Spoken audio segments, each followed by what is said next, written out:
I'm pregnant with John's child, so you, Karen, should divorce John, because it's just too pitiful for a child to grow up without a father, don't you think?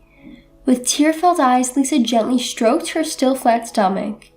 Behind her, Lisa's parents were glaring at me.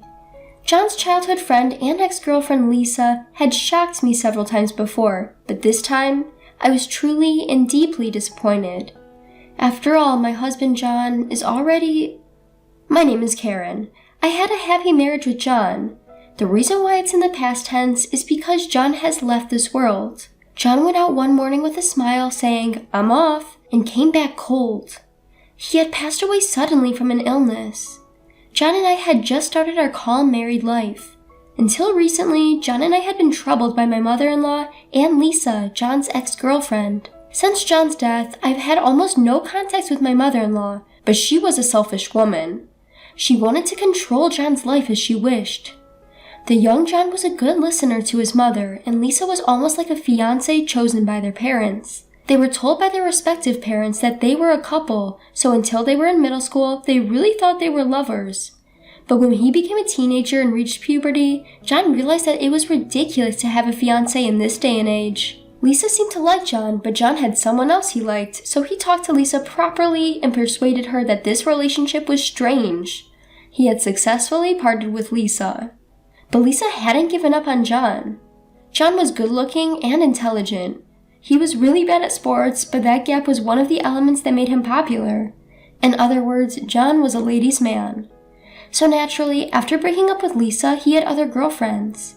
When Lisa heard that John had a girlfriend, she would show up in front of John and his girlfriend on their dates and start babbling about her memories with John. No girlfriend of John's would feel good about hearing stories like how their first kiss was when they were in kindergarten, or how they had always believed they were engaged because their parents had said so. Even when John had a girlfriend, Lisa would interfere and he ended up being dumped.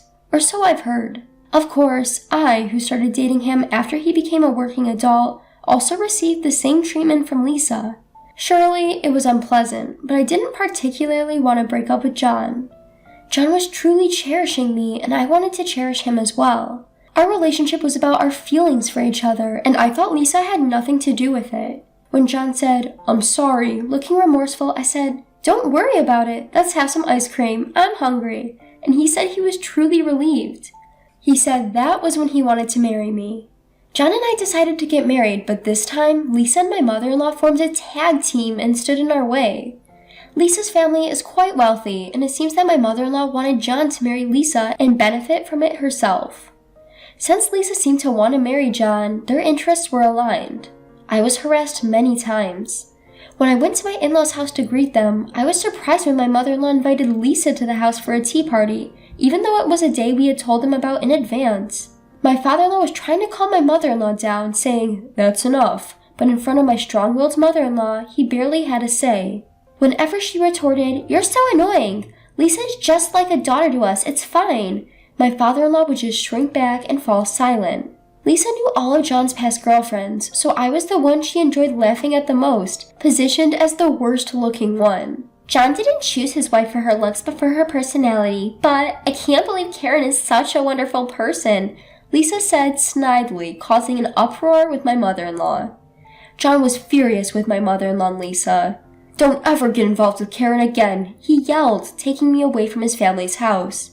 He apologized to me repeatedly and truly did not invite his mother-in-law to our wedding. Of course, John didn't invite Lisa to the wedding either, which obviously didn't sit well with my mother-in-law and Lisa. In revenge, my mother-in-law and Lisa waited for a moment when John wasn't home and visited our new home. I was told by John that I didn't need to interact with them, so the moment I saw them on the security camera, I asked them to leave, but they didn't give up. Since they kept repeatedly ringing the doorbell and causing a commotion outside, I reluctantly opened the door because I didn't want strange rumors to spread around the neighborhood. My mother-in-law and Lisa, who barged into the house, looked around and started complaining about the interior. The indirect lighting that John had chosen with care was just tacky to Lisa. When I said John chose that, Lisa instantly flipped her stance and said, "That's so John, I thought it was a nice design," making me feel her bitchiness. I served them snacks and tea because they arrived uninvited and started saying they were hungry, but I was incessantly nagged by my mother-in-law for not serving homemade stuff, and Lisa complained the tea was bitter. After they had their fill of complaining, my mother-in-law and Lisa left before John came home. Exhausted, I fell asleep on the sofa, and when I woke up, John had gently covered me with a blanket. I reported everything that had happened that day to John. John, furious, called his family's house and Lisa to complain, but his family showed no remorse, and Lisa was thrilled to get a call from John after so long. I realized that whatever we said to these people were meaningless. After discussing it with John, we decided not to open the door if my mother-in-law and Lisa came again, and to call the police if they caused a commotion outside. If they still didn't leave, we decided to consult the police. After that, it was really tough when my mother-in-law and Lisa actually came and we had to call the police. But perhaps because they were scolded by the police, my mother-in-law and Lisa finally calmed down and never came to our house again. It was tough, but we should be able to lead a peaceful life from now on. Believing so, John suddenly passed away. At the funeral, I was in a daze all the time, clinging to the coffin and crying. My mother-in-law told me it was because I had stressed John out that he had passed away so early. If my parents hadn't defended me, I might have followed John. I thought Lisa would come to the funeral, but she didn't. Even now, I shudder to think what would have happened if they had accused me together. 3 years had passed since John's death, and I was still living in the house we had shared. It was brief, but I simply couldn't bring myself to leave the house filled with memories of my time with John. One day, as I was enjoying the peace and quiet time, the doorbell rang. When I checked, the monitor showed Lisa and a couple who resembled her, likely her parents. Behind Lisa's smiling face, her parents wore stern expressions. Though curious, I decided to invite them in. Since the anniversary of John's death was approaching, I opened the door without any suspicion, which was a mistake. Long time no see, Karen. You see, I'm pregnant with John's child, so you have to divorce John, okay? It's not fair for a child to grow up without a father, right? Lisa explained, her big eyes welling up with tears as she caressed her flat belly. I'd been flabbergasted by Lisa before, but this time I was genuinely dumbfounded. After all, my husband John had already passed away. As I was trying to make sense of her words, her parents stepped forward and began to raise their voices. Even though John was married, he made a move on our Lisa and got her pregnant. We want him to take responsibility. You aren't going to say that Lisa should raise the child alone, are you? That's completely absurd. As the trio made a scene at the entrance, I felt a chill run down my spine. Even after John's death, Lisa continued to torment him. John was always kind and gentle, but Lisa caused him so much trouble. I'd seen John stressed out over Lisa numerous times. I couldn't forgive her. With that thought, I invited Lisa and her parents inside, saying, "It's no good to keep standing there." I led them into the family room, where our family's portraits were displayed. Lisa's parents, who entered the room before her, let out a surprised, "What?" when they saw the portraits. Lisa peeked into the room, her eyes wide and her voice catching in her throat. Of course she'd be surprised to see John's portrait displayed. While they were still in shock, I unfolded a portable table in the living room, prepared enough tea for everyone, and sat down in front of the three of them. "So, Lisa, you're pregnant with John's child, huh? John passed away 3 years ago. I'd love to know how you managed to get pregnant with my late husband's child. Are you okay? You look a bit pale." I asked, pretending to be oblivious to the three who had turned pale. Lisa, her eyes filled with tears, uttered in a trembling voice, "That can't be true." But her parents didn't let her wallow in her sorrow. "We are deeply sorry." All of a sudden, Lisa's father prostrated himself, followed by her mother. Her father tugged at Lisa's arm, forcing her to prostrate herself as well. I'm sorry. We didn't think that John had passed away." As Lisa burst into tears, her father grabbed her by her collar and shouted, "Who's the father of the child you're carrying?" Lisa then started to reveal her misconduct. The reason Lisa stopped visiting our house abruptly was not that she had given up on John, but because she had been transferred for work. The parents of Lisa and John no longer communicated, and it seemed this family truly did not know that John had passed away. As for the child in Lisa's belly, in short, it's unclear who the father is. It could be her married boss or one of the several men she met at bars. Lisa has led such a chaotic life that it was impossible to identify who the father was. Even though she was in love with John, it seemed that Lisa was trying to tear us apart by claiming the child she was carrying was John's. Despite having no relationship with John, she believed that kind-hearted John would not abandon her, now soon to be a single mother. On Lisa's confession, her mother burst into tears and her father exclaimed, "How shameful!" While I calmly asked Lisa, "How many months pregnant are you?" 3 months. The baby is already kicking."